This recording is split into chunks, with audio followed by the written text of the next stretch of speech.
And Rebecca, you should be ready to go. Thanks. Great. Well, good afternoon, everyone, and thanks so much for joining us. It does look like we've still got one person who's not muted.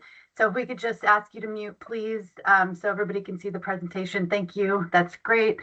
My name is Rebecca Kennedy. I'm the Deputy Director for Community Development for the City of Vancouver and the project manager for our Vancouver, which is our state mandated comprehensive plan update. And I am co-presenting tonight with Mark Person. He's a senior planner in our department as well. He's going to focus on the code, the development code or zoning code portion of the meeting. And then we've got several staff here who can answer questions if we can't. And so hope to have a lot of information for you to take in and also be able to answer a lot of your questions. Next slide, please. So just for some quick housekeeping, as Rebecca mentioned, there will be some presentation first, and then we'll kind of take a quick break for some questions before diving into some more code details with more time for questions at the end. You're welcome to drop questions in the chat as you go. You can control the volume by up and down here. Yeah. Like, if you can try and keep yourself off mute, I'll try and help manage that. And then if you are, when it is time for questions, if you do have one, go ahead and raise your hand and I'll call on people in order. And then you can come off mute. But again, thank you for coming. And we just want to make sure that this is, a safe space for everyone here and that we're treating each other with respect and asking questions kindly. So just if you're participating in this, just treat each other with respect, maintain an open mind to other participants' experiences and opinions. We encourage you to act in a way that avoids racism, sexism, ableism, homophobia, transphobia, ageism, xenophobia, religious discrimination, or any other forms of prejudice. We have a really diverse community here in Vancouver, and we come from a lot of different experiences, ages, backgrounds. So just please be considerate when interacting with each other. And thank you for making this a welcoming space for everyone. And again, this is being recorded and we'll be sharing this out with the slides on Our Vancouver webpage, and I will pass it along. Thank you, Meredith. So the agenda for the presentation is we'll do a kind of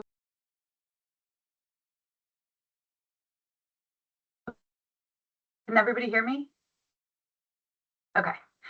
We'll do a quick overview of what the comp plan is, what are the city council's priorities that are feeding into this process, and what are the state requirements that are feeding into this process. Quick summary of the engagement that's been happening with community over the past 3 years and how that has fed into this process. And then just an overall sort of what phase of the project are we in and what comes next. Then we'll move into the bulk of the presentation, which is to cover the draft comprehensive plan. Does include chapters for individual areas that we need to focus in and goals. And then we'll look at the draft zoning code, as well as the preferred land use map that council endorsed in December that applies new zoning districts around the city. And then we will take a brief pause for some questions and discussion after the comp plan, if there are plan specific questions. And then again, at the end, the discussion can go wherever you all want it to go. So quick overview of the comprehensive plan. So the Washington State Growth Management Act requires cities to do comprehensive planning that has a time horizon of 20 years and accommodates projected population growth and the associated housing and employment needs that come with that population growth. Typically, we are required to update these every 10 years. It's called a periodic review. Our last one was updated in 2011. Typically, we would have been updating it by 2011 or 2021, but COVID delayed a lot of stuff. And so every city and jurisdiction has had their deadline pushed back because of the challenges related to COVID. Comprehensive plans manage the built and the natural environment. So when we think of the built environment, think about things like what you see when you walk out your front door. What are the buildings you see? What are the uses that are in those buildings? What's the form and shape and height of those buildings? Where do you see parks and schools? What do your streets look like? How are natural areas protected? Critical shorelines, critical habitat. How do we protect wetlands from development? So there's the natural environment piece of it as well. So in terms of this comprehensive plan update, the city is required to plan for 81,000 new residents over the 20-year time horizon. That translates into 38,000 new housing units, and that addresses our existing deficit of housing because we currently do not have enough housing for the people who live here, as well as accounting for future growth. And then our target of 43,000, little over 43,000 jobs. Our council has a policy priority of trying to make sure there is as many jobs in Vancouver as there are working age people, so that everybody has an opportunity to work where they live. Now, we know that there'll never be a perfect match because where people live and where they work depends on a lot of factors, but the idea is that we're providing more employment opportunities in the city for folks who live in the city. And on the right is the vision statement for the overall comprehensive plan update process that the council endorsed, which is Vancouver is an equitable and prosperous community, which ensures that all residents, businesses, and organizations benefit from the growth and advancement that we make together. Vancouver will be recognized for our quality of life, as evidenced by affordable housing in vibrant, safe, and walkable neighborhoods, access to jobs, and economic opportunity for all, and leading edge efforts to address climate change. Next slide. There are some key drivers that are feeding into these plan-based that reflect both council priorities and as well as some state laws, but also just changes that are happening. What's changed since 2011? So we have seen increases in housing costs that have far outpaced increases in wages. We have seen growth that has far outpaced the supply of housing that we have here. We've seen more climate impacts related to extreme heat, wildfire, smoke. We have seen economic shifts related to the pandemic and remote work and commute patterns. There's a transition happening in Vancouver, which is really the city is starting to evolve from more of a suburban community to a city that provides a full range of city services and offers a full range of the sort of amenities that cities do in a more urban context. We are the second largest city in the region, or the second largest growth center in the region, and Clark County and the city of Vancouver are currently adding population and adding jobs when Multnomah, Washington, and Clackamas County basically are not. So we are seeing quite a bit of growth and people moving here, both from within the region, but a lot of people from outside it as well. We see disparities between the outcomes that people in different communities have. We see disparities in access to things like jobs and economic opportunity, education, healthcare, parks and open space, schools. And so one of the goals of this is really to try to move us towards a place where we have people have access to opportunity so that they can can build shared prosperity for everyone in the community. And then lastly, we have these targets for housing and jobs that are a legal requirement. We have legal requirements around the types of housing that need to be available and where, and requirements to integrate climate and equity into our plan. Next slide.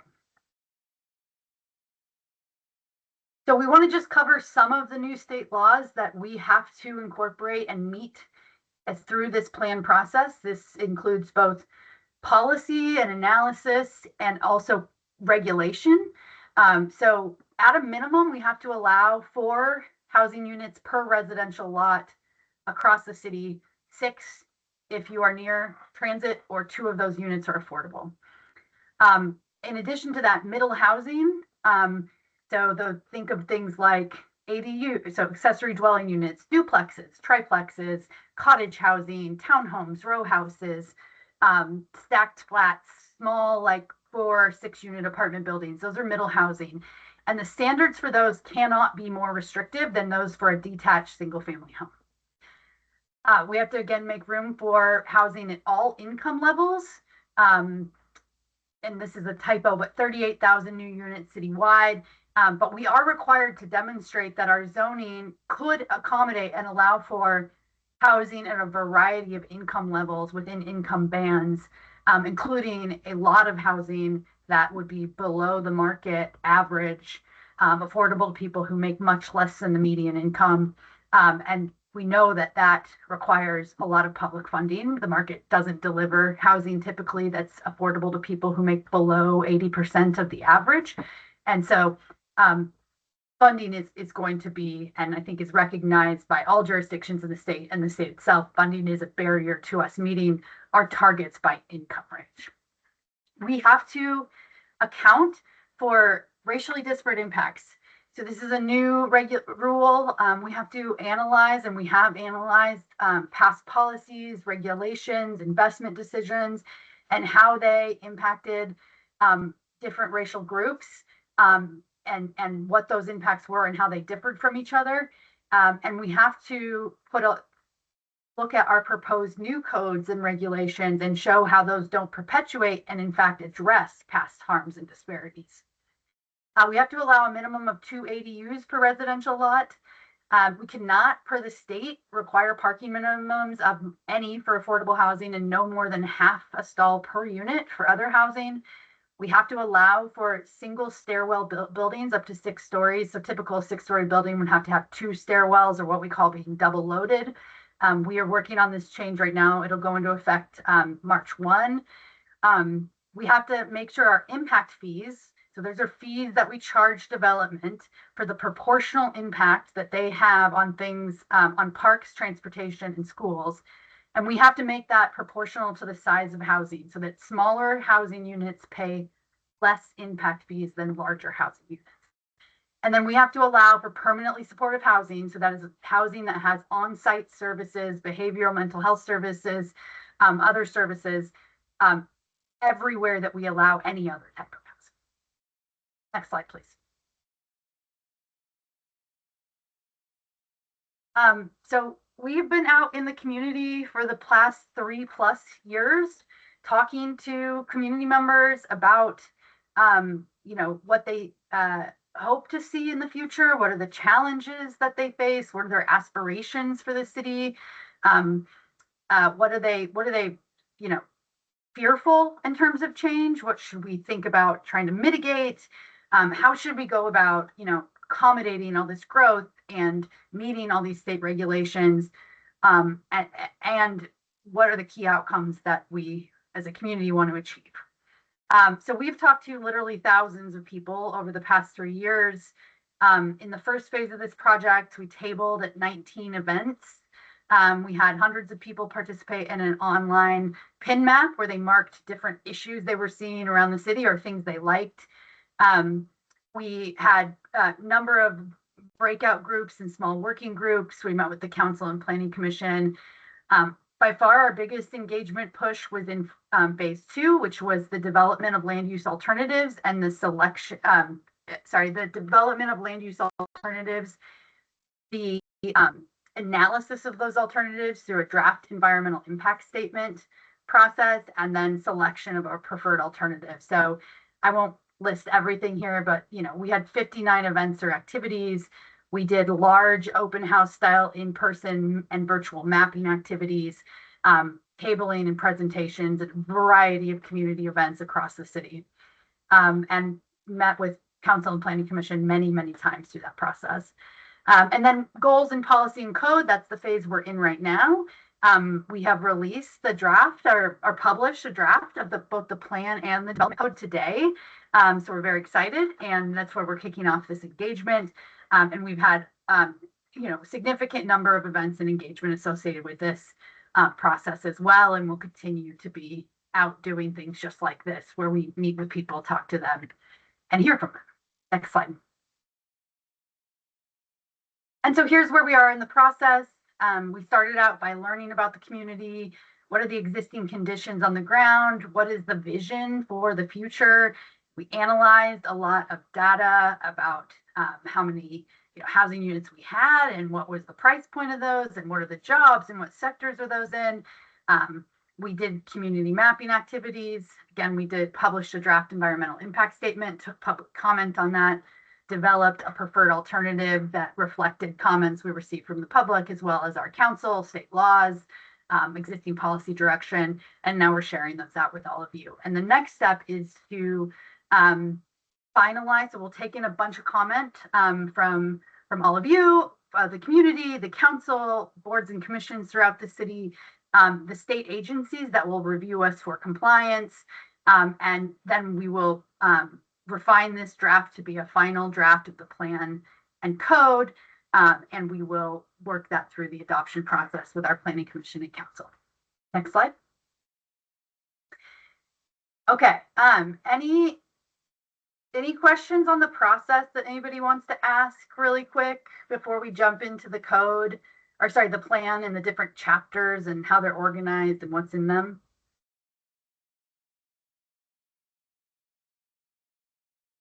Okay, we'll keep going then. See one perhaps. What are the qualifications of the people that selected the options? Planning background, just people off the street? No, not people just off the street, unless you count yourselves as people off the street, because a lot of community members were involved. But in terms of the development of the preferred alternative, they're qualified planners, policy experts, housing experts, economic development experts, climate experts involved, and we used a structure to move from the draft alternatives to the preferred alternative, including an analysis of things like the ability of infrastructure to serve it. Where do we have risks from climate, like flooding, where we wouldn't want to put a bunch of new development? Where we have street infrastructure, where we have parks and schools that are nearby, that those are essential places. So there was a whole sort of methodology for both developing the two alternatives and then moving to a draft preferred alternative and refining that and then finalizing that. And how did you reach out to affected citizens? So I just covered that. We understand that we can, 200,000 folks in the city. We can never reach everyone. We had thousands, again, people participate in this, and we're glad that you're here now. It's still a great time to weigh in on the process, even if you hadn't been involved before, so welcome. Okay. Did we send out mailings? We did not send out mailings to specifically on the comprehensive plan to every resident, but we send out a quarterly mailer to every single address in the city, and several of those had information about the comprehensive plan in it. So yes, we sent out direct mailings with information about this to every single address in the city several times. Okay. Moving to the draft plan. So the Growth Management Act requires us to cover different elements in what we call chapters. So that includes land use and development, housing, climate and environment, economic opportunity or jobs, parks, recreation, cultural services. So that's parks, open space, cultural events and programming, transportation and mobility, public facilities and services is a really big one, and that covers a lot of ground. That includes things like sewer and water infrastructure, police and fire services, schools, transit, that kind of thing. And then we have to have a chapter about that sort of outlines our approach to annexation under the Growth Management Act. Cities are envisioned to annex their full urban growth areas in 20 years. Obviously, that has not been what has happened in our context in Clark County. This Vancouver urban growth area is roughly the same size of the city. Almost 170,000 people live there. It spans a very large area. And we haven't been doing large annexations since essentially the late 90s. But we do have to have kind of a framework around it and how we would consider when annexations are appropriate. And then we have 2 chapters that are not required, but have been included based on our council's policy direction, including community experience, which is really the place we're trying to capture a lot of the feedback we got from people about like how they want to feel when they're walking around their community, when they're in community. What do they want that experience to be like?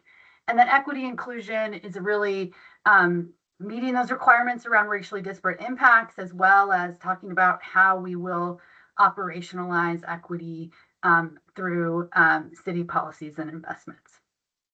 And then so each chapter of the plan has sort of is organized in the same way. So there's information on the historical context and current conditions. There's a chapter vision statement. There's information on sort of key challenges and trends. There's a section on the sort of summary of high level community engagement feedback we heard. There's a discussion of sort of how equity plays into the topic of the chapter. And then the bulk of each chapter is the goal pages, where it talks about goals, tells you what we're trying to achieve. It lists the different policies that will help us get there. And in some cases, lists some of the key implementation actions we know are forthcoming. Plus, there's an introduction section that has sort of the overall plan vision that we already showed you, and a very long list of definitions. Next slide. So I'm going to try to do a pretty quick overview of the different chapters and summarize what they kind of mean and the goals that are in them. So community experience really, again, is talking about social infrastructure. So that's the way that people build social networks through things like community centers and just engagement with each other. It's the things we know are important, connections with your neighbors and your friends, people you can reach out to when you need help, making sure that we have things like digital accessibility and that we're providing for people of all abilities. Inclusive and affirming environments. So again, that touches on similar sort of trends around making sure that the way the city communicates with people, the way the city designs parks, open space, public space, the way we sign things is accessible and welcoming. Feeling safe is a big thing that we've heard from folks, wanting to really make it a place where people just feel safe to be themselves and out in community. Innovation was a core value that people shared with us, just wanting to be a place that sort of facilitates innovation and new ideas. And then community pride and identity is a lot about, having different events and programming that represent the whole community and having like a sense of what it means to be from Vancouver and live in Vancouver and sort of what's the idea of the city. Equity and inclusion really focuses on equitable access to information, to essential services, to infrastructure. Universal design and access is both, again, about designing public spaces, places in a way that really makes it so that anybody can have a sort of full experience. So a good example of this is like putting park signs using Braille on them so that people who are blind or low vision can still read what the signs say and navigate through the park. Access can be everything from infrastructure like curb ramps, so people with a wheelchair can get between the street and the sidewalk. Again, to things like making sure that we put out information in lots of different ways, so lots of different people, however they like to consume information, can get that. So it's a question earlier about sending things out hard copy mailer, like we did that, but some people we know don't ever read the things the city sends them, and so we reach out in many other ways as well. Specific emphasis on building a community that really supports youth development and aging in place, so that when people are young, they can thrive here, get access to the opportunities that are going to help them thrive as adults. And that when folks are older, they can age in place, they can stay in their neighborhood, they can continue to be part of the community and active and have access. And then transparent inclusive governance is really about, making sure that information is available to people, that we're transparent about how, you know, data was produced, how decisions were made. That includes things like budgeting as well as procurement, but also just sort of, policy and how it comes to be. Next slide, please. Land use and development is one of the major chapters for the comprehensive plan. It is really about, again, that built environment. What do you see when you walk out your front door? What do you see when you walk downtown? Or what do you see when you walk to the park, David Douglas Park? What do you see when you're at Columbia Tech Center or on 164th? What does it look and feel like? What do you see and what do you feel like when you're in neighborhoods? Different neighborhoods around the city have different built environments.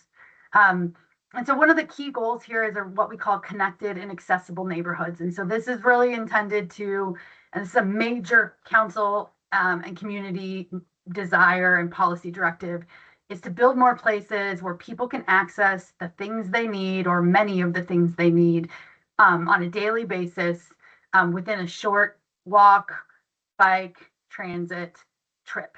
And so this is like, things like having neighborhood grocery stores or cafes, having, health facilities close by.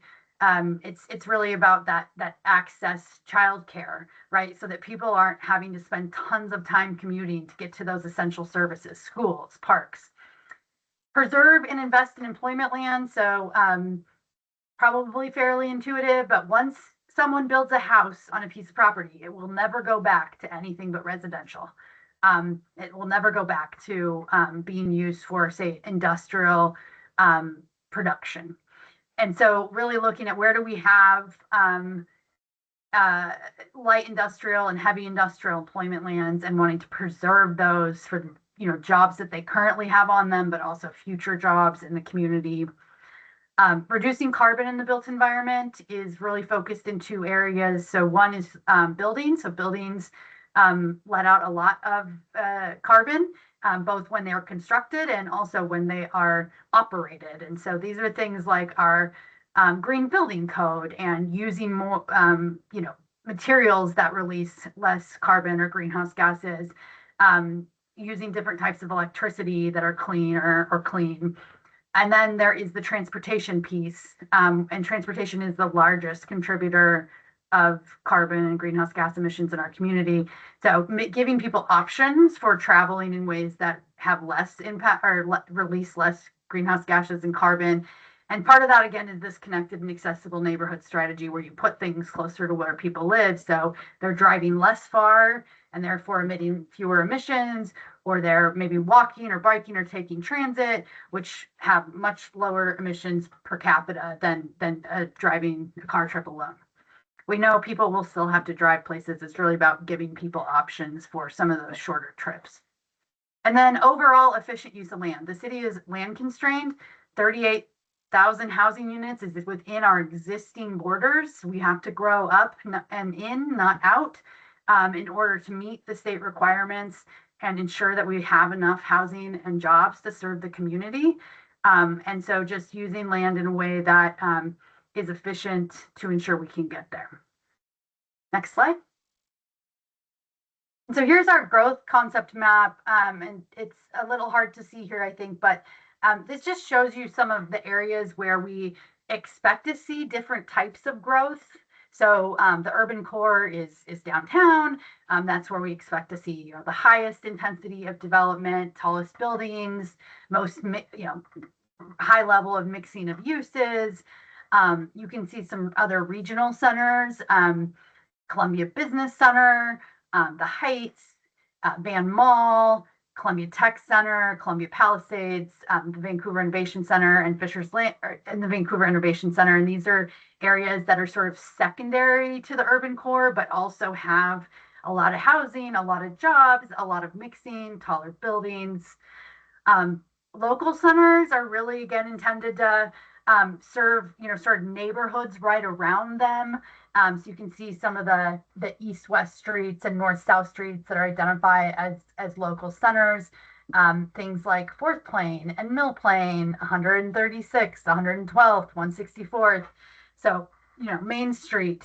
We know these places as areas that have a lot of services, grocery stores, cafes, hardware store. I mean, just all the stuff we need to get to kind of access. And they're serving multiple neighborhoods around them. And then neighborhood centers are really those smaller areas that are serving kind of, you know, in a neighborhood or one or two neighborhoods that have, small nodes of maybe commercial services, or amenities, but not your kind of bigger corridors like Fourth Plain or Mill Plain, but some of your more sort of smaller corridors like St. John's, St. James, 39th Street. You will notice there's not a ton of neighborhood centers on the east side, and part of that is about the way the east side of the city has developed over time. It doesn't have as many smaller collector streets. It doesn't have as many options for moving around. It has big, large corridors where traffic moves fast, and that is a product of the development and the time that areas was developed, and it means we're going to need to work harder there to build some of these neighborhood centers in these more connected, accessible neighborhoods. Next slide. So we have 6 housing goals. Housing is the largest focus of this plan, and it is the most significant focus of the state legislature over the last 5 to 7 sessions. We, again, are required to meet housing production totals. We know we need to build more housing. We've underbuilt for years because we've constrained 50% of our land in single family development, which can only have largely 1 or 2 units per lot. That is really constrained what can be built, and the amount of housing that can be built and the land that can be built on over time. So really looking at increasing housing production at all types, sizes, configurations, income, price points, in order to address this imbalance in supply and demand and the deficit we have now, as well as account for future growth. Diverse and accessible housing. This is thinking about things like, making sure we have different types and sizes of housing that meet the needs of different people. So you may not need as much space when you're older. If you have a mobility impairment or someone with a disability, you probably don't want a home with stairs, and you need to have access that doesn't have like a front step.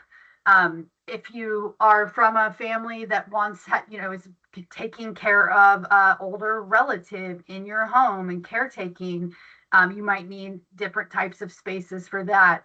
So it's really thinking about like, how do we have lots of housing options that serve everyone? Homelessness is a product of housing supply challenges. The only statistical correlation between homelessness in the United States is vacancy rate, which is a indicator of a supply and demand issue. So the places that have high rates of homelessness are not places that are necessarily poor. They are places that don't have enough housing for the people that are there. So looking at really what are the steps to reducing homelessness across the community and moving people into transitional housing and then permanently support, and then permanent housing, whatever that looks like. Preventing displacement, involuntary displacement, is a big emphasis. We have seen this in neighborhoods in Vancouver already, where you're seeing just rapid price increases, and you have a high number of renters, and people can't afford to stay in their neighborhoods and benefit from the investments that get made. So looking at how do we ensure that we've got that we're funding affordable housing, we're advocating for more state resources to fund affordable housing.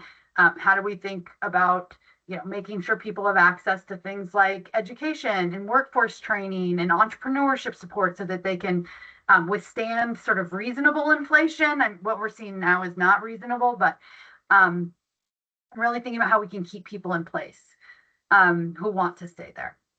Access to homeownership is a huge part of that, because when you own a home, as many of you probably know, and you're on a fixed rate mortgage, you're not seeing those year over year rent increases that lead to displacement and that really lead to the conditions we see many people experiencing, which is they're paying 40, 50, 60% of their total income for housing and can't afford other necessities like transportation, food, medical care, education. And so homeownership is an important piece of rooting people in place, giving them access to generational wealth building, and taking them out of that cycle of annual increases in housing costs that become somewhat unsustainable. And then overall affordable housing. So that's housing that is rent restricted, and well, affordable housing technically defined as housing that is affordable to someone where they pay no more than 30% of their income for housing. So what is affordable to me, you, someone else kind of will be different from a price point perspective. It depends on our income. But when we say affordable housing here, we're really looking at permanently supportable, affordable housing. So housing that is rent restricted. So if someone comes in, they're not going to pay more than 30% of their income, whatever it is. It's typically has a level of public subsidy, and it's really about meeting the needs of folks who make below that 80% of median income. Because typically the market is not going to deliver enough housing in that price point. Next slide, please. So economic opportunity, this is really about jobs, workforce, entrepreneurship. We have several goals in this area. One of them is about investing in people. So we have great talent in this community. We want to grow that talent. We want to invest in that talent by connecting them to resources. Whether that's workforce training, that's apprenticeship programs, that's education, or that's entrepreneurship, starting a small business. It's really investing in people so that they can take those steps to lead to greater prosperity and stability. Thriving economy and industry is really thinking about,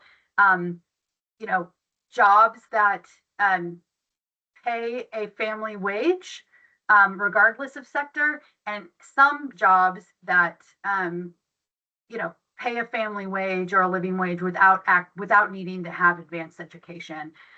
So we think about this as in Vancouver as manufacturing jobs, jobs in the trades, as well as like advanced manufacturing, biotech, research and development, those kind of things. But just we want a thriving economy. A circular and sustainable economy is really about hopefully we have an economy that is over time reducing our greenhouse gas emissions. So that looks like things like cleaner trucks, things like new industry that has less emissions associated with either the products that it uses or its actual manufacturing sort of process.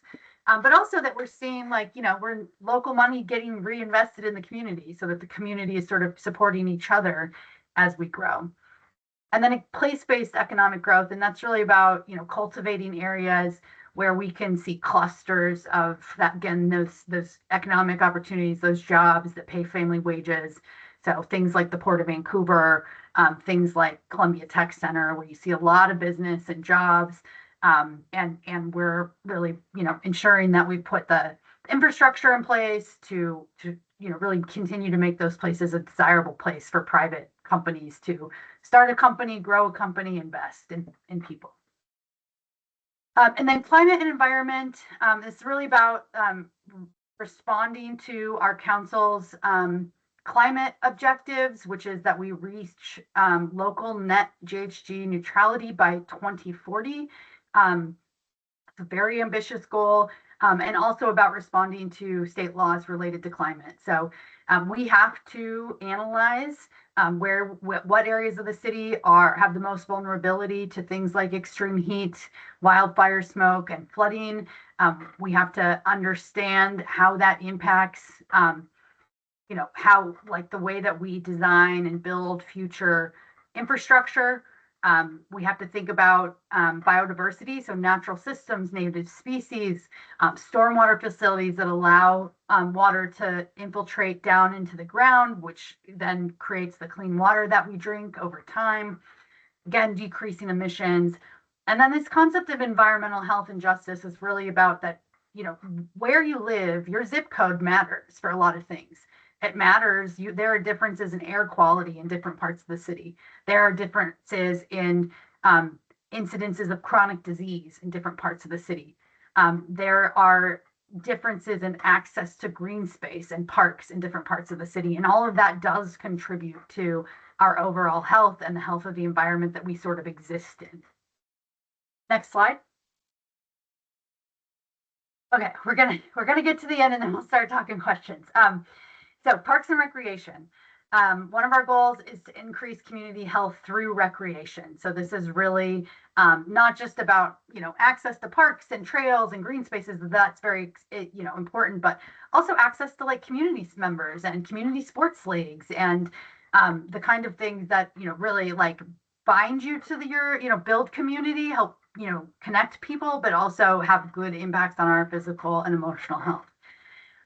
We have a goal around parks, trails, and nature spaces. We want to increase these, ensure people have access to them.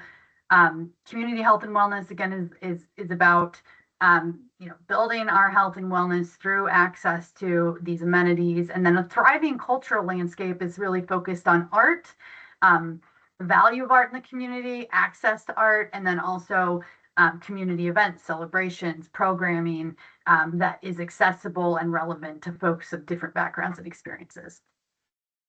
Transportation and mobility, we've had a big process. Some of you may have remember from 2023 and 24. It was called the Transportation System Plan, very boring name, but important document.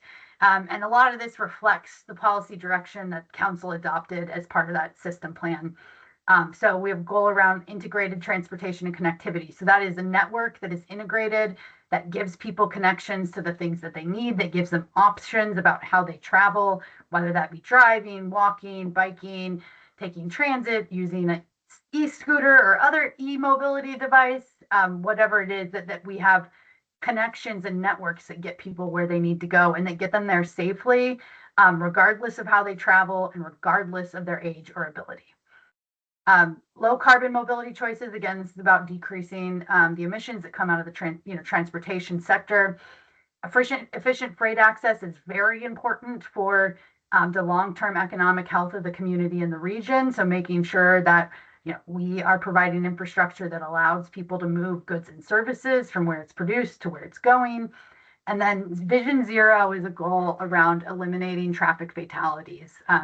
We currently have fairly high rates compared to the rest of the state for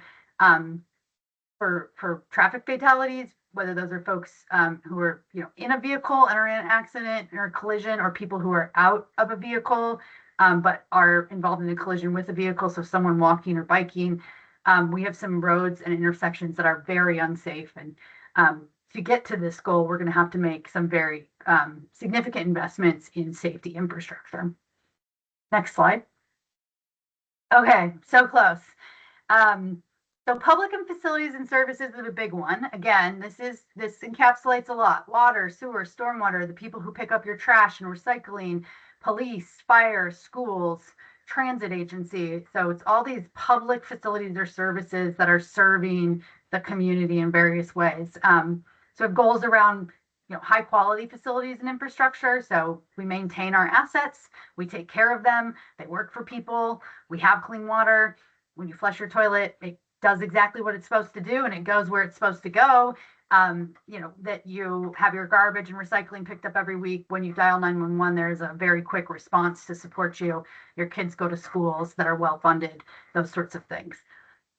Government services and financing, and this is really about just like transparency and access around like how do we make investment decisions, what's the budgeting process, and then again infrastructure that enhances public safety. So this is thinking about how do we build infrastructure that supports all kinds of travel options that are safe and people feel comfortable doing. How do we build stormwater facilities that prevent flooding in the future and that are designed for increased flooding? How do we add, street trees and streets in our parks that clean the air and reduce our heat islands? How do we ensure that our police are well funded? So it's really covering the gamut. And then annexation, our goals are to facilitate annexation within the urban growth area. Again, it's a very large area in a way that is fiscally sustainable. So that means not decreasing the level of service our current residents enjoy, but also being able to serve new residents in new areas that don't have necessarily infrastructure built to the same standards as the city. And that's a real challenge. Fiscally sustainable annexations is a challenge. So I hope I get to stop talking now. I feel like I've talked forever. I hope that wasn't too bad or too long. I think we do have a couple questions in the chat. How do you ensure older people can age in place where they are now, that their taxes don't increase so they can afford to stay in their home? And I see Coco responded with one of the tax programs that exist. And I think aging in place, thank you for the question. Royan? Anyway, I'm sorry if I'm mispronouncing your name, but thank you for the question. Yeah, I think when we say age in place, it doesn't necessarily always mean age in the large house you raised your kids in, though if you want to do that, we want you to be able to do that and want to support that. But a lot of times in communities, there just aren't that many options for older folks to live in a place where it's smaller, it meets their needs, it doesn't have stairs, you can get in without a step, necessarily if you have a mobility challenge, and you still are in a place where you have access to like community centers and services and the community that you want to be around. And particularly as people get older and they drive less or don't drive at night or don't drive at all, making sure folks have ways to get around so they're not sort of limited in that way. So I think it's really about how the built environment is and like what's in it and how it's constructed, but also just like making sure that people have access to those really important things for emotional well-being, for mental well-being. That's a big part of it as well. And then I know we had some Q&A, some questions in the Q&A little portal. If you see those, one of them is, did the state set the 38,000 dwelling unit target for Vancouver, or did city planning define the target? The way the Growth Management Act works is counties select the population projections so that counties essentially receive a population projection range that they can choose from the Office of Financial Management at the state level. Counties select that population, that what they think is most likely to happen in terms of overall growth, and then they divvy out population to all the cities and the unincorporated areas. And then through a state sort of requirement for how you calculate it, they assign you a number of housing units, and they break that down by income band. And then the city of Vancouver did our own analysis to kind of see what would be required to make sure our housing market is functioning, is the amount the city assigned us, or the county assigned us, right? And ours was very close to.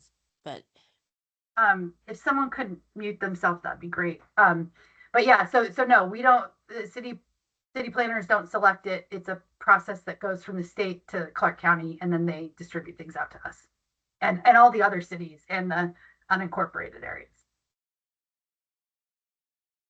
Next question was, many of our neighborhoods have CC&Rs that should prevent medium density multiplex homes. Will those CC&Rs be honored, or will the city expect neighborhood associations to ensure our CC&Rs aren't violated? And CC&Rs are covenants, conditions, and restrictions for those who are unfamiliar with the acronym.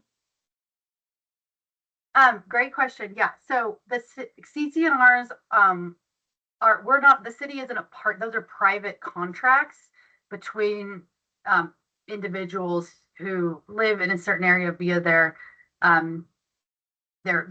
home titles, basically. So the city's not a party to them. We don't know about them all. Like, we don't track them. We don't have an inventory. We're not a party to them. We don't enforce them, and we don't really even know about them. People don't tell us when they put CC&Rs in place. It's a private contract. So we zone based on you know, a very robust criteria around thinking about you know, schools, infrastructures, you know, ability to serve, you know, giving people access to connected and accessible places, where the transportation system will work for folks and where we can improve it to work for folks, you know, where we have critical areas or environmentally sensitive areas so that people, you know, that's not where we want to see development.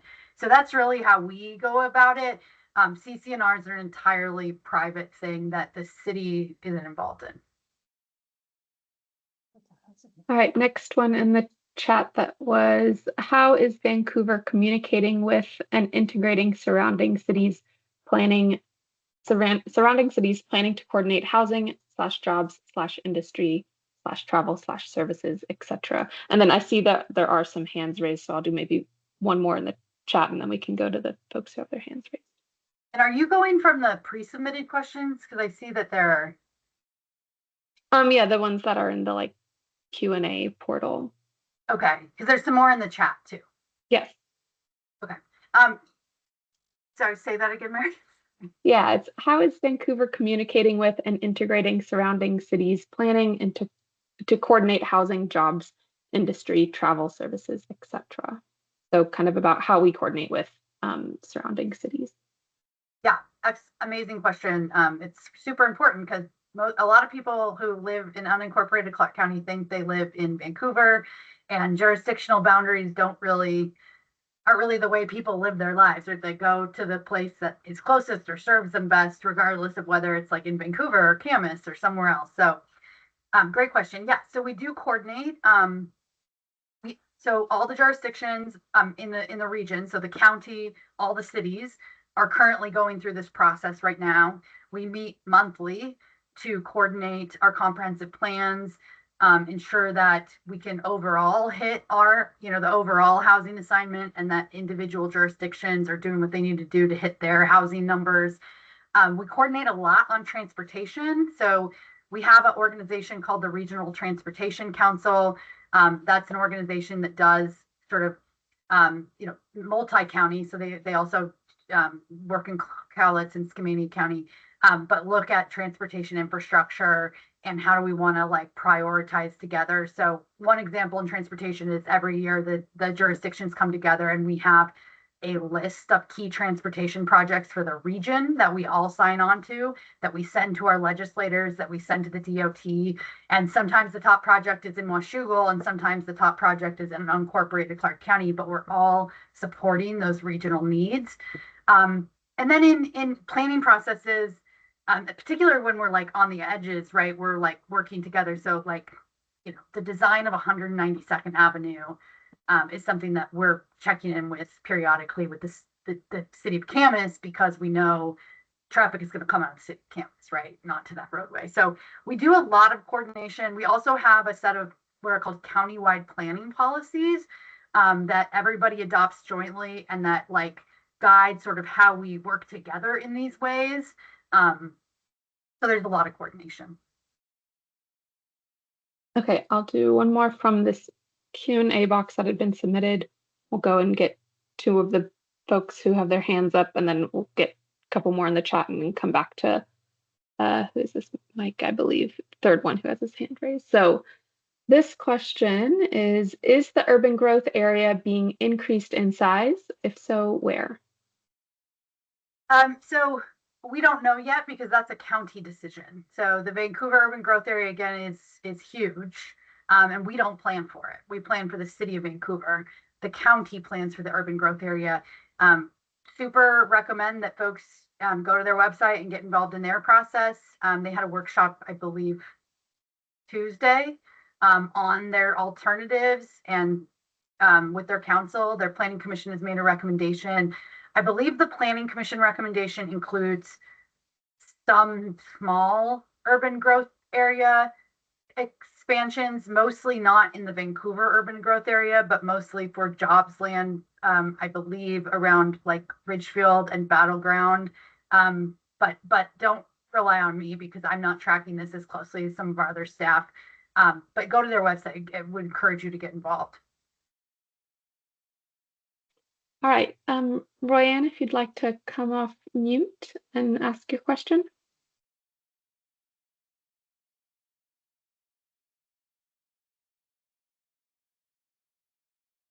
Maybe. Right, Their maybe hand went up a while ago. I think Okay. maybe when they put the question in the chat. So maybe we move to Yeah, the second person. yeah. Chatham? Hey, Rebecca, thanks so much. And Meredith, too, you guys are doing a good job as per usual. Public facilities question. I understand they're closing Station 3, the fire station up here on Divine and Mill Plain, and they're going to move it up to Lycer, I believe. Mhm. I'm just curious with all the increased density that we're going to be looking at, with the Heights project, and also, the fact that, we've got medium density now that's encroached into all the neighborhoods along Mill Plain and many along MacArthur. And we're going to have so many more people here. What's the plan on covering this area for fire when we get so many more structures, so many more buildings, yet the fire station's been moved, a mile away? Great question. So the fire service boundaries adjustments have been planned for a long time. And really that's about ensuring sort of consistent and comparable response times. So when they moved Fire Station 2 to Forest Plain, they really needed like that was covering a bigger area and a different area, and then they needed to relocate Fire Station 3. That was looked at very carefully, both through the Heights plan development as well as the fire has looked at this plan a lot. I think it's important to kind of remember that 90% of fire calls aren't about anything being on fire, right? They're about emergencies that are not fire, and new construction, especially construction that doesn't have single family homes, is built with sprinklers. So they do an analysis and calibrate it, but they don't expect to see actual fires, like in new construction. It's very, very unusual. I mean, it can happen, certainly, but it's very unusual because that new construction is built to the current fire code and you have fire suppression built in. And my understanding, and we've coordinated with them throughout this process, is that their sort of service areas, if they've defined it, will help and allow them to adequately and consistently and comparably serve different areas of the city. And I mean, for all of you who are involved in the proposition to help fund the fire department, we're upgrading a lot of stations. So Chatham, it may seem like the station that you have closer to you is better able to serve you now, but the current station at Divine is an old house. It's not seismically, it will collapse in an earthquake. It is not seismically stable. You're going to have protection from a new fire station that is built to serve the area it's designed for, with modern facilities, modern engines, correct staffing, all that stuff. So they've looked at this and believe that so their funding plan to the proposition, the upgrades to all these stations, the response time, their staffing allows them to serve this growth. So they've included, the understanding that they're going to be like so many more people in this area, and they've factored that into the plan. Is that what I'm hearing you say? Correct. Yeah. Okay. Thank you. Yeah. Thank you. All right. I know we're at halfway through this community presentation overall, so we can go through the other questions that we have submitted here, and then if there's other questions that people want to drop in the chat, please do so. We'll get to them at the end of the presentation. So I believe the next one was, will the assessor's office? Sorry, Meredith, I don't mean, but can we go to Mike? He's had his hands up for a while, and then we can go back to the chat. Mike, and then we'll hop over to the chat. Thank you.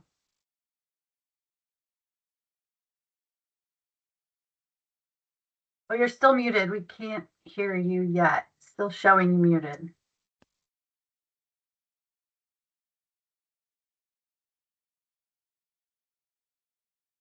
Can you unmute Mike, Meredith?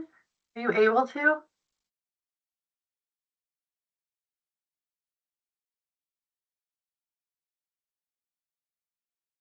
Okay, we'll make sure we come back to you, Mike. Yeah, Mike, you can feel free to put something in the chat.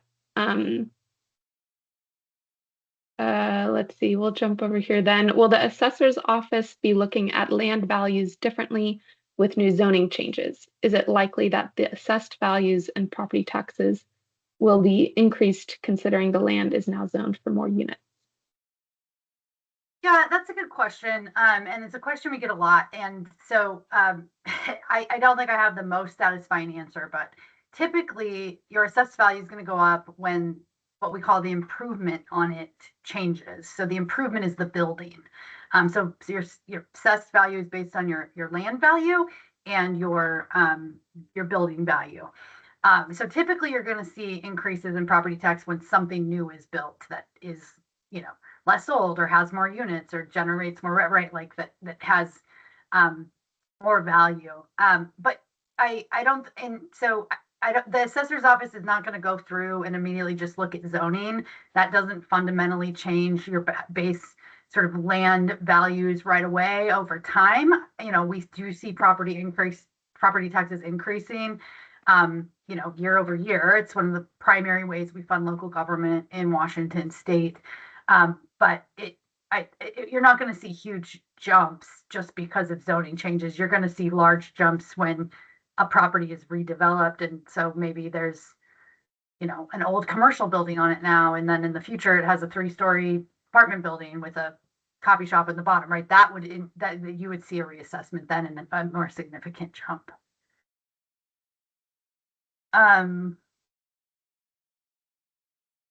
I just go down in order? Yeah, I was going to jump over to Okay. this question in the Q&A portal. It says 38,000 units by 2045 would require a build rate of 2,000 units per year from now until then. Are there projects already waiting to begin, or should we expect a gap between the new codes and new developments? If so, how will they be able to hit that rate? Great question. We have never built, outside of a couple really good years in like 2019, 2020, 21, the city's never built 2,000 units a year. So this is a stretch. We acknowledge that. The way it works though is that development that's in the pipeline now, and the real estate market is terrible right now because development feasibility is very, very low because there's high interest rates, there's high labor costs, and there's really high costs on supplies, materials and supplies. And so the pipeline is not as robust as it was, say, 5 years ago. So we are not hitting our targets. Our deficit is currently getting worse because we're not going to be hitting that 2,000 a year.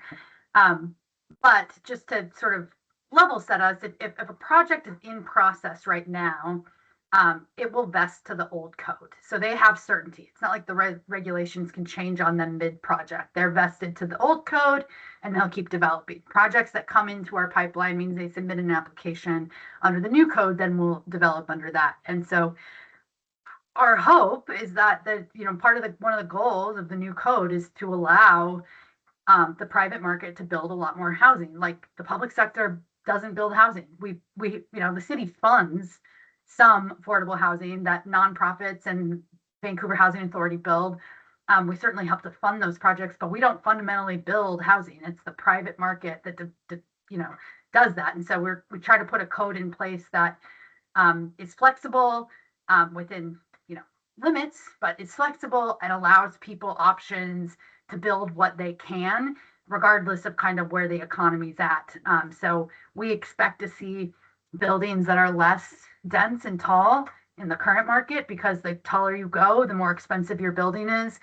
In the future, we may be back to a place where we're seeing, 4, 5, 6-story buildings over a floor of commercial. But right now, it's the code is intended to be flexible so that it provides options that allow folks to build kind of, and weather the economic cycles, I guess, if you will. I think Mike got unmuted. Mike, are you unmuted?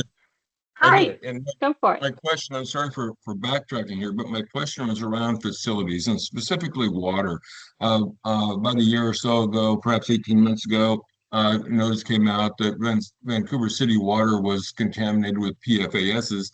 And I don't remember the exact number of wells, but I think it was like 21, and 7 of them were contaminated. Again, I wouldn't rely on math, but the point that I'm getting to is that we were City of Vancouver at that time disclosed that it was not able to separate out those contaminated wells and their water supply with the general Vancouver water supply.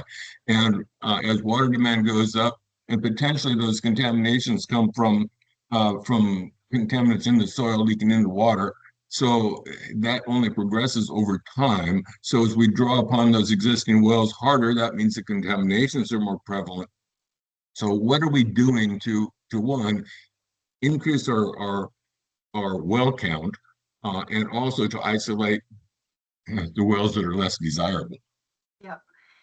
Great question. So just to kind of level set us, Vancouver does not have a water supply issue. Vancouver does have a PFAS issue, so that's the forever chemicals, just like nearly every other jurisdiction in our area does, and most of the country. And so we have secured literally tens of millions of dollars in state and federal funding to start addressing PFAS in the places where it is. You've seen the highest sort of, I don't know how they measure it, but counts. And we have set local goals for addressing PFAS in our systems, and largely, I believe, and I'm not an expert in this, but it's through different filtration systems in the next 6 years. This is not like, it's not a water supply issue. This is like an everywhere issue. In terms of water supply, Vancouver's got plenty of water. We've got deep aquifers. I mean, that's why in some cases we expect to see people moving here, and particularly industry that relies on water moving here, because compared to lots of other places, we've got tons of water. That doesn't mean we don't need to be conserving it. We don't need to manage demand, all that stuff. But we are not in a relative place of water scarcity. And we have plenty of water to serve existing and future demand based on our 20-year water plan. We will need to continue upgrading infrastructure, right? Like the pipes that carry the water need to be upgraded over time. And you've got lots of maintenance projects like that happen just regularly in different parts of the city. Part of that is though is that water's utility, and that development pays impact fees to support the water. So development helps pay for the demand that it creates in terms of an infrastructure standpoint, because they pay what's called systems development charges. The PFAS thing is really about totally retrofitting our systems to address this new thing that every jurisdiction is challenged by, many jurisdictions, I shouldn't say every, and that we have a pretty robust plan and have secured a lot of funding to really start addressing. I think I'm not an expert in this, but I do believe there's like 3 wells that are like the priorities right now. Thank you. Thank you. Great. All right, there's 2 more questions that we'll get to before moving on, and then anything else we'll get to at the end. Next one was, how are these objectives being paid for? More units on more lots means more people placing more demands on infrastructure and services, but with same/less property taxes and bringing in the urban growth area will also create more demands with a negative revenue impact. So Great question. So just a little bit of level setting. New development is going to pay for the impacts it has on our systems. So those are called impact fees or systems development charges. So when you build a new housing unit or 4, or a new commercial building, or literally anything, except for schools and parks don't charge impact fees on commercial. But everything else is both. They just do residential, but everything else is, I think, both. So when you build a new building, you pay an impact fee or a system development charge, and that is calibrated based on the proportional impact your new development has on the system. We may also require things like replacing lateral pipes or building sidewalk and frontage improvements. that are part of that, are helping to pay into intersection improvements, things like that. But that is development pays for its relative impact on the overall system. New development also tends to generate more property taxes over time than existing development does. So I'm not sure that the same less property taxes is necessarily true or accurate, at least, kind of as a general. The UGA is a definite challenge, and that's really because the way that the tax system in Washington State works is that residential development costs more to serve and generates less revenue. So you it costs more to serve residential development than you generate in tax revenue. Commercial generates more tax revenue than it takes to serve. And so when you're looking at the urban growth area, which is largely housing subdivisions with just a little commercial here and there, that is a challenge. It is a challenge. And it's also why it's been developed. So it's not like the new development at scale is going to pay for the upgrades in street lighting and sidewalks and anything else that you need. So the urban growth area is a huge challenge. Within the city, our systems, are, I'm not saying it's a perfect system, but in Washington State development, through the impact fee and SDC structure, does pay for its relative impact and help fund both maintenance activities and new capital projects. All right, and last question before we continue with the presentation. How would homeowners be compensated for a possible decrease in their home value by this plan?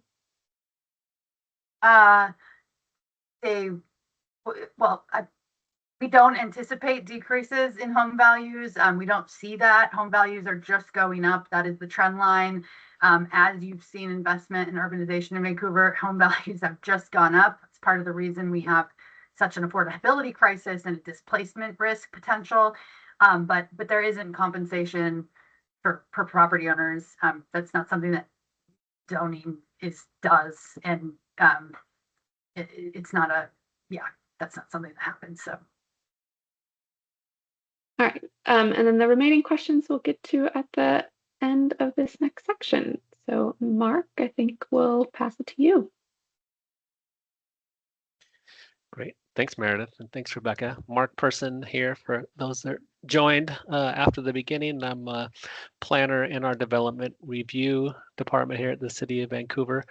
I'll be taking y'all through our draft zoning code. As Rebecca mentioned, the land use and housing are a big, two big pillars of the comprehensive plan, and Title 20 is the title that our zoning code lives under, is a big part of that. There are big changes to accommodate the growth and the anticipated changes that we're going to see in Vancouver over the next 20 years and beyond. Next slide, please, Meredith.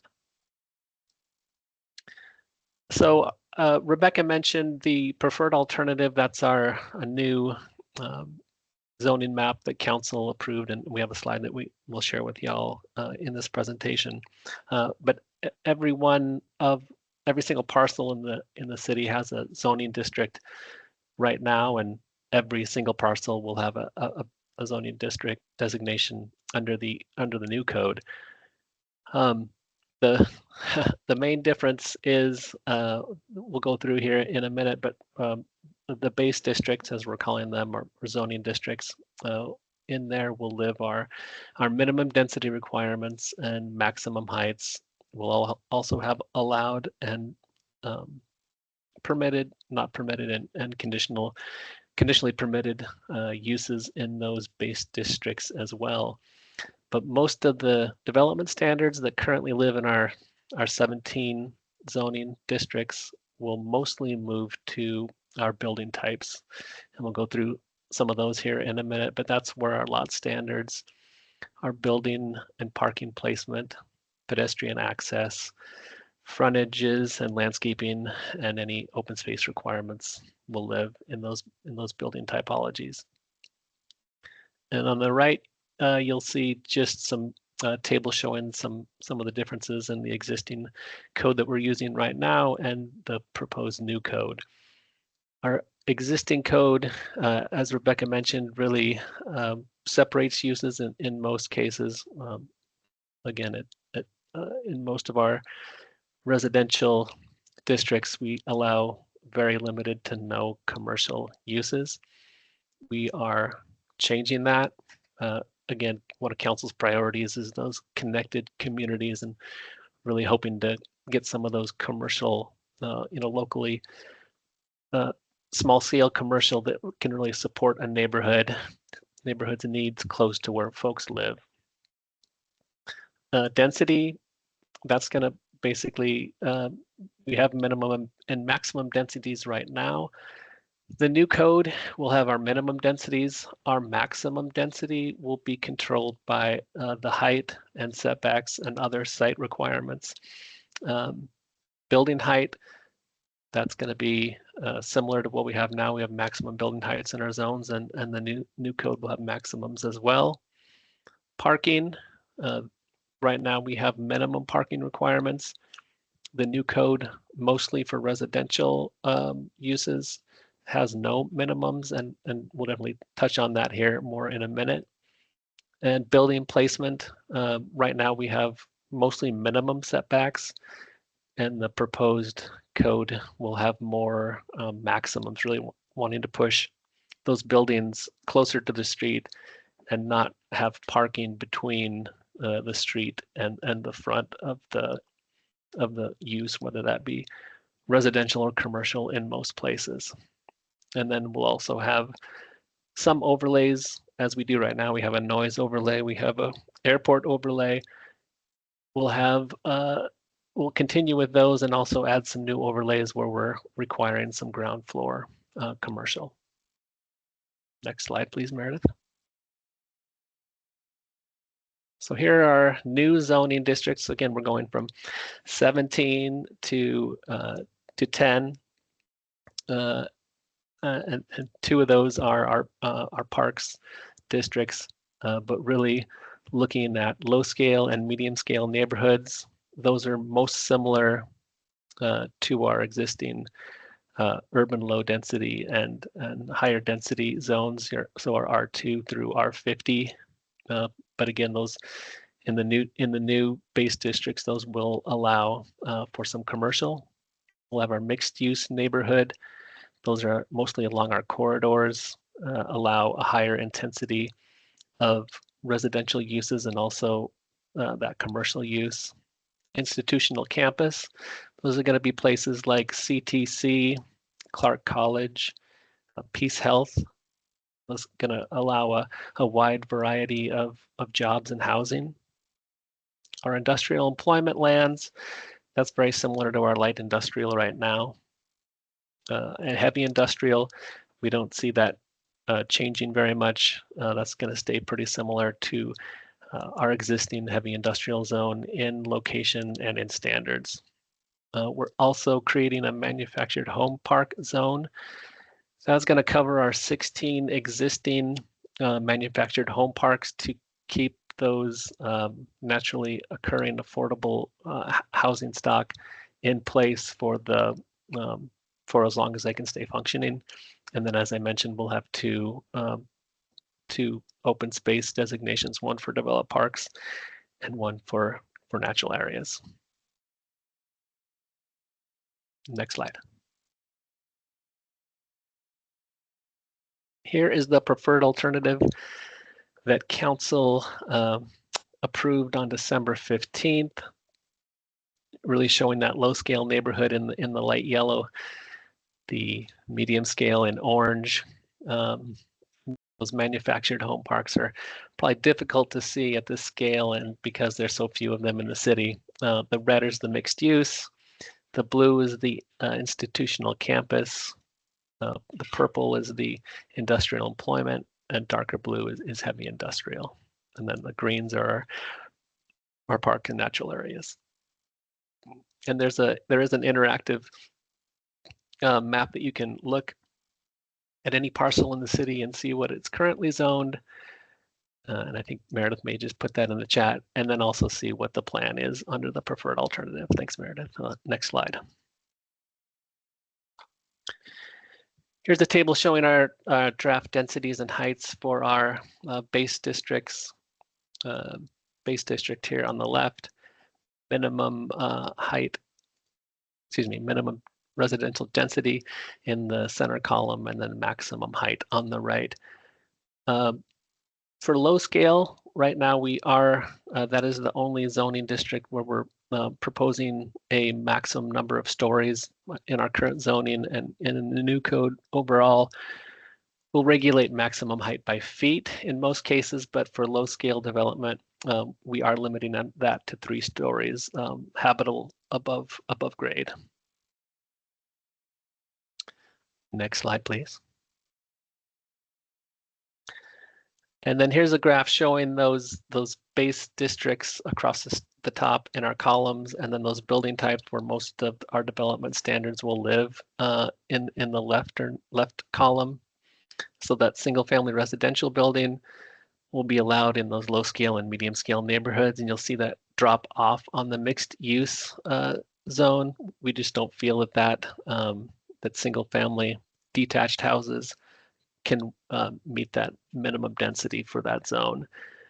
And then, as you can see, those industrial buildings mostly allowed in heavy industrial and industrial employment, and not, very few of those are allowed in our low scale and medium scale neighborhood. And this, we talked about aging in place and aging in community, and as Rebecca mentioned, the plan is that we're allowing more of these building typologies, these middle housing types, 2 to 6 units that folks in our profession have been talking about for a long time, that have essentially been prohibited for the past 50 years, really giving folks options, hopefully to stay in their community in a different housing type as their needs or circumstances change. Next slide, please. Just as our code does now, we'll have increased buffers where we have 2 zoning lines abut at a property line. We understand there's obviously jumps between intensity of those zones. So if you have a medium scale site that is next to a low scale site, we're accommodating increased setback and step downs in those areas to kind of gradually make a transition from those less intense to more intense zones. And then in the extreme cases, if you have a heavy industrial site proposed next to low scale development, obviously that buffer is quite significant. It's a berm plus 45 to 50 foot setback. Next slide, please. We're making pretty significant changes to our tree preservation and landscaping standards. Those haven't been in, like the rest of our code, those haven't been changed for 30 to 35 years.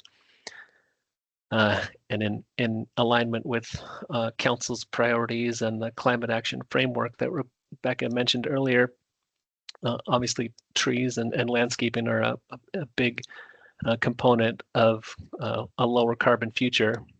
So we're looking at increased preservation requirements for trees that are in good and fair condition on the site that are 12 inches in size or larger, increased landscape parking islands and tree cover and shade for those, try to combat those urban heat island effects.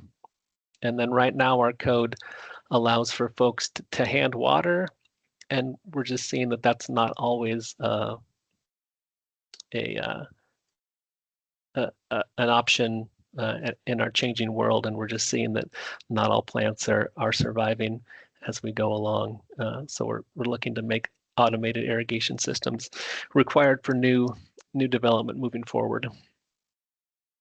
And then we'll also have an open space requirement for larger master plans. So if someone comes in with a site 10 acres or greater, we'll ask for some publicly accessible open space and other requirements as part of that project. Next slide. Traffic and parking, we understand accommodating obviously 38,000 more households comes with more folks, and some of those folks will have cars. So we want to address the increased transportation needs for folks and improve capacity and efficiency where we can. One of the major components of that is obviously developing infrastructure for folks that either are unable to or don't want to drive, so be able to walk or roll to their or take public transportation to meet some of their daily needs. We also think our connected, accessible neighborhoods are going to be a large component in this too. Obviously, opening up, nearly 50% of the city to that neighborhood serving commercial. If we get some of those coffee shops and bookstores and hair salons in the neighborhood, folks will at least have the option to hopefully take a short trip to those things closer to home. We do have plans to upgrade some of our key arterials, including 18th Street and the northern portion of 192nd. But those projects are kind of the outliers. Most in most roads we don't have the right of way. Typically, we rely on projects to dedicate the required right of way, so we get that kind of piece by piece in most cases. So we're really focusing on, again, using the space we have as efficiently as we can. And then, as I alluded to earlier, most of our minimum parking requirements have been removed, and there's been a lot of state legislation, as Rebecca mentioned, that is kind of helping us move this way. Again, this allows property owners and folks that are proposing, building, and sometimes operating these facilities to tell us what they need. And in my experience, right, these folks building housing at least know, what their folks need for where they live, and it's really context dependent. Downtown folks want to build less because there are more options for getting around without a car, and folks that build out near north of Vancouver Mall, they usually build much more than the minimum, because in their experience, the folks that they're renting to do have the need for a car or two. So really, we're not prohibiting parking. We're not putting in any parking maximums. We're just letting folks who know tell us exactly what they need, and then they will meet our standards for size, drive aisles, lighting, storm drainage. All that will stay the same. And again, I did talk about the state law that's kind of pushing us in this direction as well. Next slide. Thank you. Development notice. We kind of heard tonight. There's no one way to really reach people that's going to reach everyone. Currently, our code only requires posting for type 3s, which are fairly rare. That's large subdivisions and conditional use permits. Type 2s, which are kind of our most common, don't require a posting of the site at all, but we do mail to folks within 500 feet. And we're just finding that those mailings are increasingly becoming less effective. So we're looking to change up our development notice to notice earlier in the process with a large sign on the site. We think this is going to be more effective. For middle housing, we can't treat that any different than our single family and duplex, so there will be no notification on those per state law. The 7 to 200 units, and that's multifamily, That would be a large sign on the site, and we're also adding a pre-application requirement for 7 to 19 units. Currently, right now, no pre-app is required for 19 units or less. Oh, hold on. For more than 200 units, we'll have the large sign. In addition to, we'll keep our mailing for those larger projects to folks within 300 feet, and that will include a comment period. And then for subdivisions, subdivision legislation does require mailed notice, so we'll keep that there as well with a large sign. That does include a public comment period. And then for community notice, that's for subdivisions, and when there are 7 or more units, community members and groups may opt into a pre-app notice.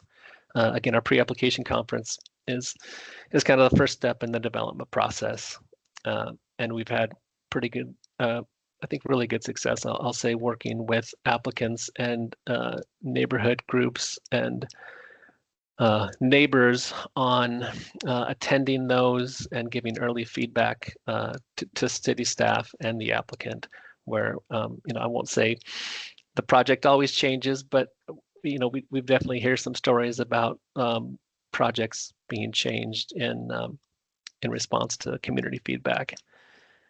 And then we definitely allow folks to attend, neighbors to attend pre-app meetings. We just ask that they wait until the end, as the applicant is paid for that time, but we're always happy to follow up and provide that pre-application summary to the public, anyone who's interested in that information, and then the applicant to send notice to neighborhood associations prior to their land use submittal. We're going to be relying on applicants to post that sign, again, really early in the process before they even submit to us. And we think that will be a big improvement in our land use notification. Next slide. Can I jump in really quick here, Mark? Just say, posting big signs is done in many other places, and we think it'll better, like, people see these things when they walk around their neighborhoods, and they'll know a development's happening, and they'll know where their site is. We do projects where we mail notice to 25,000 residents, and people tell us they've never heard of the project. And so we're really trying to find ways that are visible, like it's in your neighborhood and you're driving by or walking by or talking to your neighbor, right? Like you'll see it and it'll be more visible. And we're really hoping this increases people's awareness. And again, then they can learn more about those projects by attending the pre-app or emailing the project manager. Sorry, that's it. Also, Meredith and Mark, my computer keeps telling me it's going to just force itself to shut down. And I've emailed IT and asked them to not shut it down right now, given we are in a community meeting. But if they don't listen, I'll be right back. Sounds good. Yeah, we'll go over next steps if we lose you. Oh, I can do that real quick.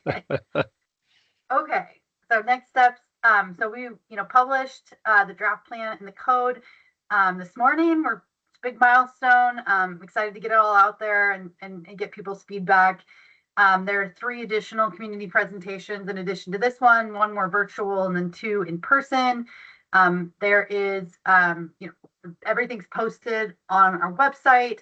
There's a feedback form. And importantly, there's a story map that will walk you all through this. So if you have friends or neighbors that couldn't attend one of these, this story map will provide similar information. And I think Meredith just put it in the chat. Then after we've kind of gathered information from the community, from our policymakers and our boards and commissions, from the relevant state agencies, including the Department of Commerce, Department of Ecology, and others, then we'll consolidate that, make changes, and bring forward a final plan and code for adoption. And that'll be supported by a final environmental impact statement. And importantly, any substantive comment that was submitted through the draft environmental impact statement process will be responded to in that final environmental impact statement. so people can see how their concern was addressed or how their question about, we get a lot of questions that are similar to what we've heard here tonight about like police, fire service, water infrastructure, sewer infrastructure, so we can point everybody to those answers and share more in writing about that. So I may disappear at any moment, but we could hit the Q&A and I'll come back as soon as I can. All right. I'll go back up to the top of the chat. I know maybe we'll do one of the raised hands. I know, Royanne, you've been on and I think you had a question. Are you able to come off mute? I'm not sure. Can you hear me? Yes. Did you have a question? Okay, so my question that I put up higher in the chat, and it relates to the different zones, the low scale and the medium scale. So my question is, what about existing subdivision requirements for parking and sidewalks? Do we just throw those out? We have small keyhole subdivisions that were allowed many years ago that now have both low and medium scale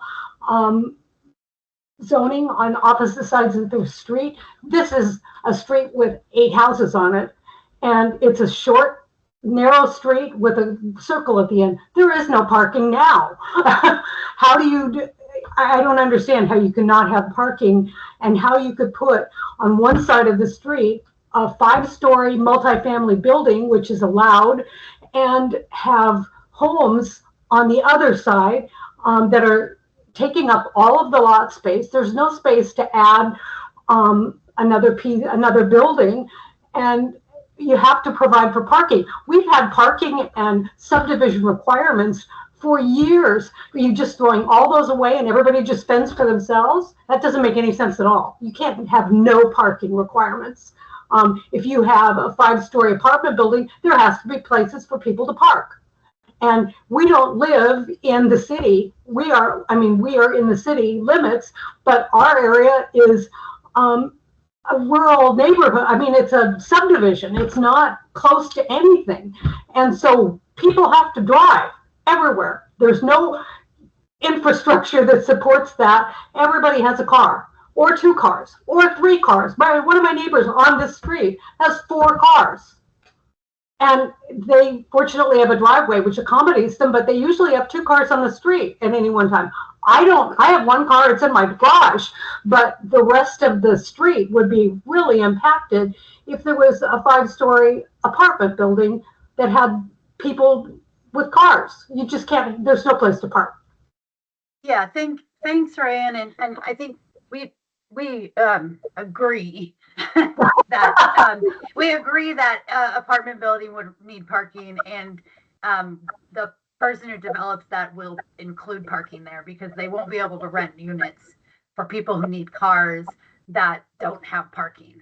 And that's what we see. I mean, we met with someone, and this was in like downtown. We met with someone last week that was building townhomes and said, we've got to have, townhomes, we got to have 2 spaces for each unit, even if none are required, because so people, and I know it seems scary because it's a big shift away from the city regulating it, where they're relying on the people who actually know what they need. But this happens all the time already. People build more parking than is required. People build different parking to meet the needs of whoever they're serving. And in an area where there's poor on-street parking, and they're going to build surface parking, they're going to build parking. And in many cases, anyone who has institutional finance, so that's lenders, right? Banks in the game, banks require parking.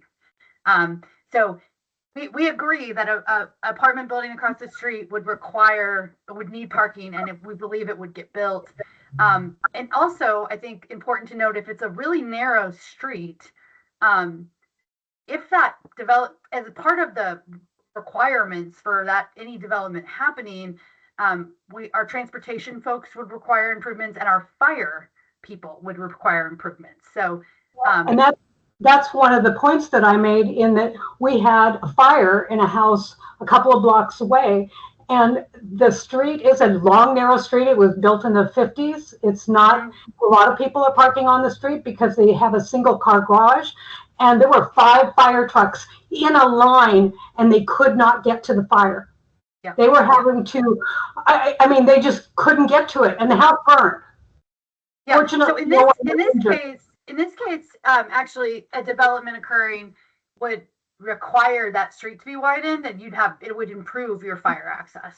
It would likely also improve your street frontage, sidewalks, that kind of stuff. So I think it is important to note that, right, like we have areas like you're describing all over the city, and those deficiencies are never going to be fixed unless development pays for them, because the needs are too great. So there are benefits. I mean, I know it's really scary, but also want to just like point out there are benefits to development. Like we get better infrastructure. They pay into the parks, they pay into the schools, they pay into your utilities.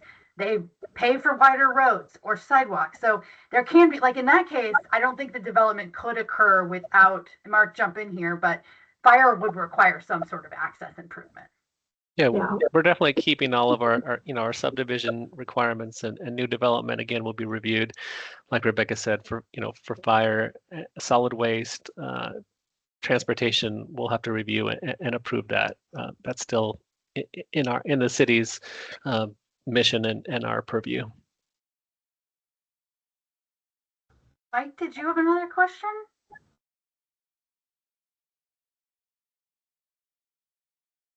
I have a couple, actually. I would like to comment on the parking first, and since it is a scary subject for many, many people, that instead of requiring parking per housing unit, then why not require declaration of the developer's parking intent, what they plan to build, and that would give people in the area notice up front what's going to take place, and it removes some of the fear factor. So just a quick idea there. And then the real question. And Mark, jump in, but that a site plan is required. So they are required to show us what they're going to build, including parking. They have to show us where they're going to put the trees. They're going to show us what the utility is and what needs to be improved. Like all that is required and would be available. Thank you. The real question was back to mobile home parks. It looks like we're making I understand that they're there, but we're separating them from the low density housing, and it appears from my history that it appears that mobile home parks last fewer years than individual dwellings. So can they be accommodated in the low density zoning classification?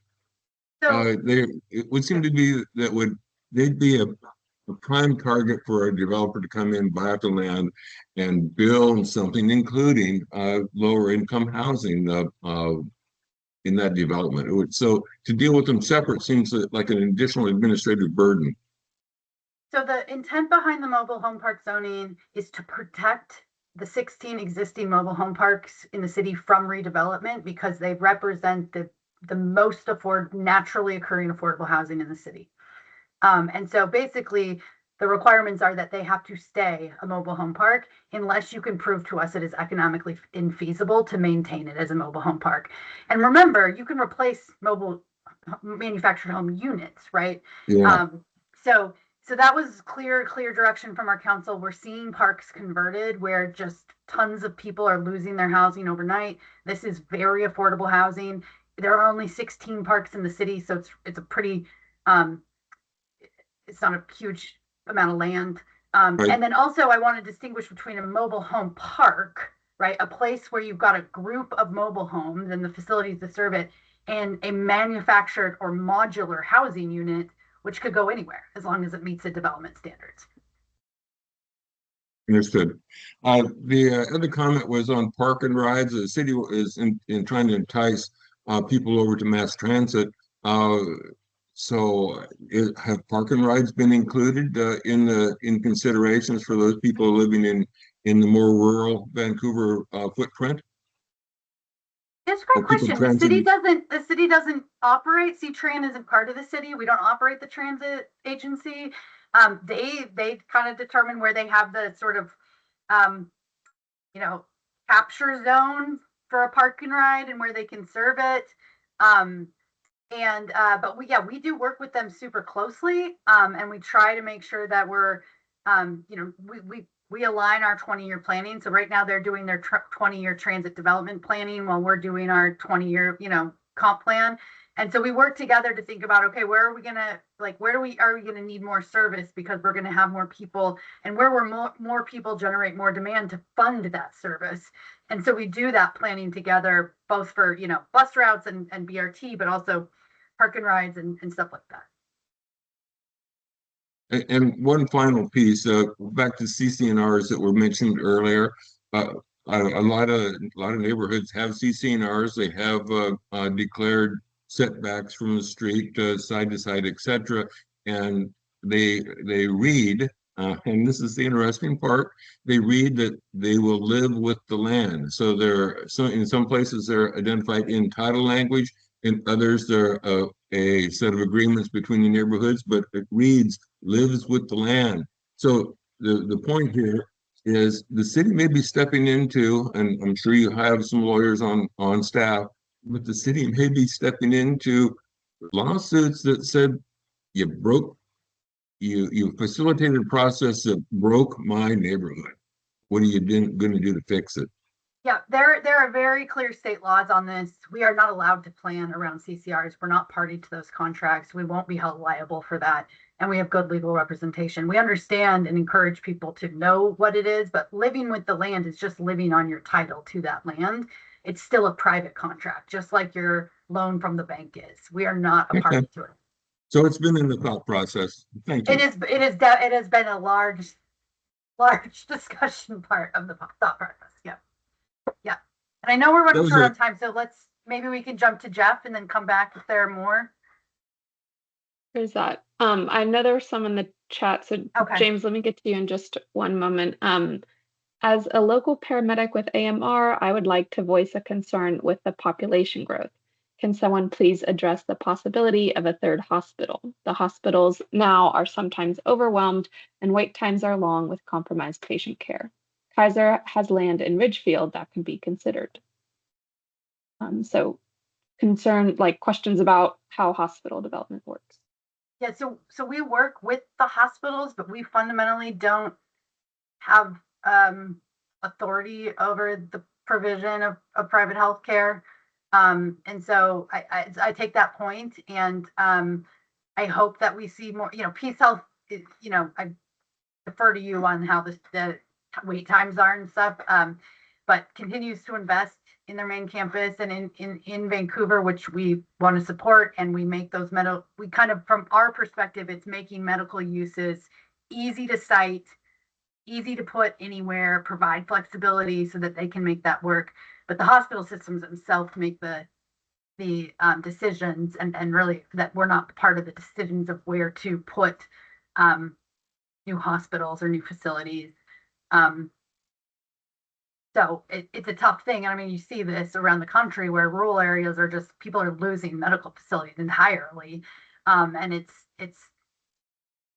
our medical system is privatized here. So it's not really a city, something the city can control, fortunately. All right, James, if you want to come off mute and ask your question, and then I think there's two more in the chat we can get to right after you. Hello, I'm a land use planner, and I just had a small process question. I think the current number of lots for a short plat is 9 lots, if I'm correct. With the compact lot code coming into place, is there going to be an opportunity to maybe increase the number of lots in a short plat to maybe 18 or something of that nature, in order to reduce the number of hearings? Because we're going to have, with these medium density housing projects, a lot of infill sites are going to be developing potentially more than 9 lots. And so I think it could increase the number of hearings significantly.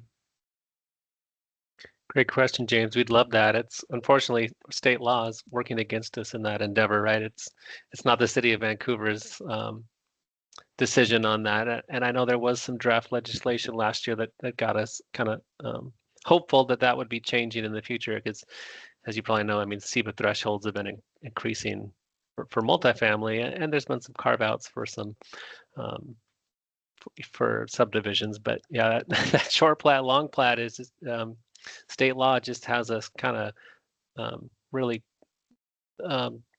limited in that regard. So we're hopeful that in this year, or hopefully maybe next year, that can be changed to increase the threshold for a short plat. Because you're right on, yeah, it's not compact lot, but it's unit lot subdivisions, and right now we're saying 9 or less because we want to align that with that administrative process.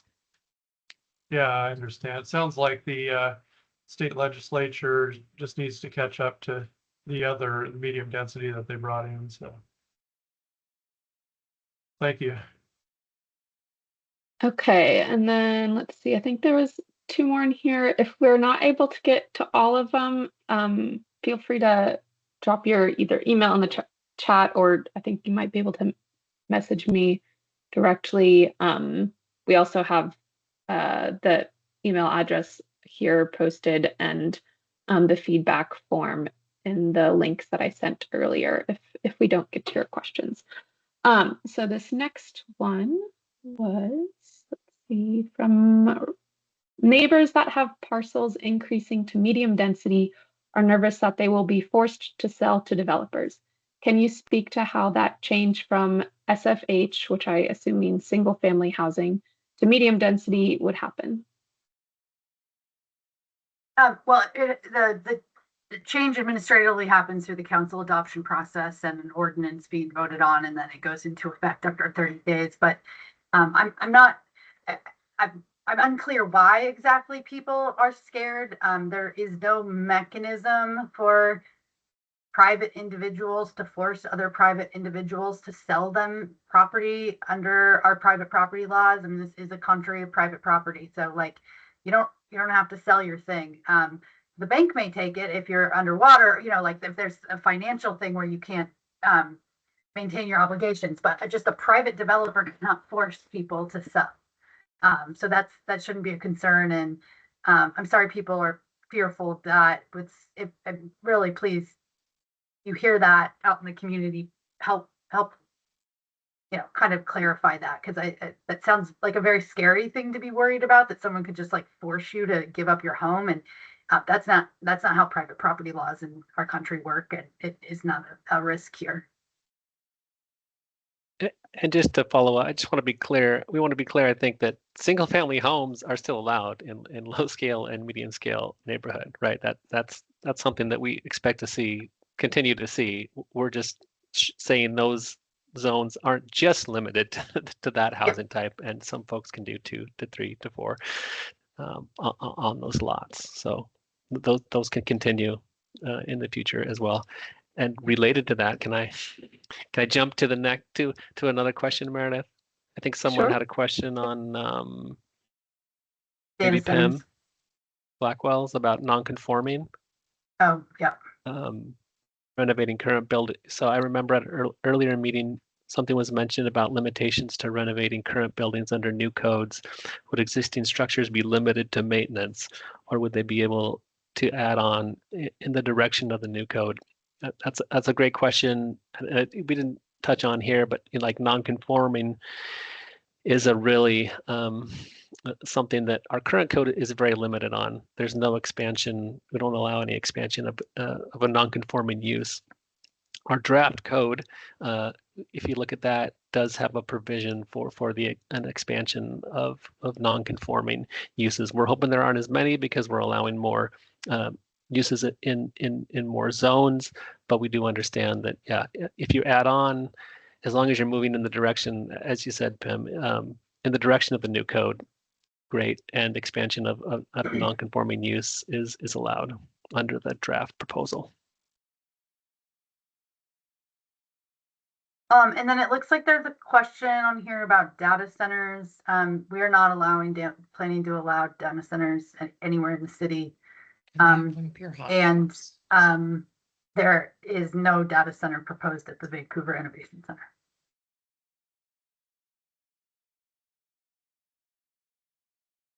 Okay, and just a reminder, if there's any additional questions, please include your email address in the chat. That way we can follow up with you if we're not able to get to it.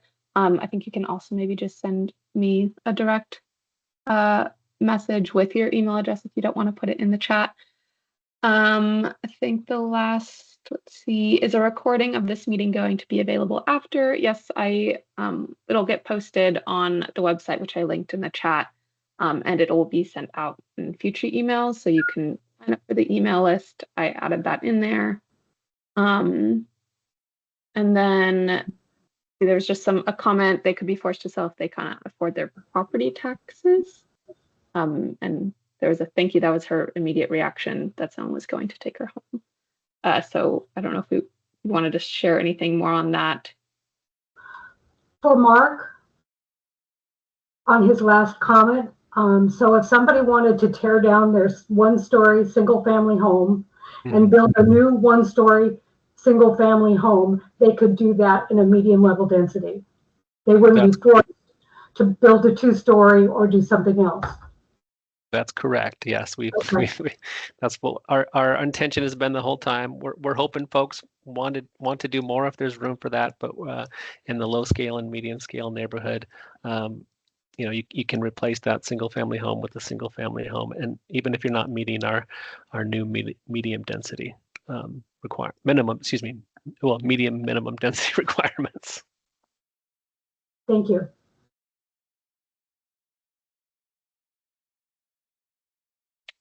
All right. Okay, thank you. We can reach out to this last person. If there's no other questions, we can end the meeting here and send out the recording. Yes, thank you all for being here and taking your evening to chat with us. Rebecca, Mark, you as well. Thanks for answering everyone's questions. William and Coco, thanks to y'all too for helping out in the chat. I'll stick around for another 2 minutes, but otherwise, thank you again and have a great night. Thank you, everyone. We really appreciate you being here and making the time to participate.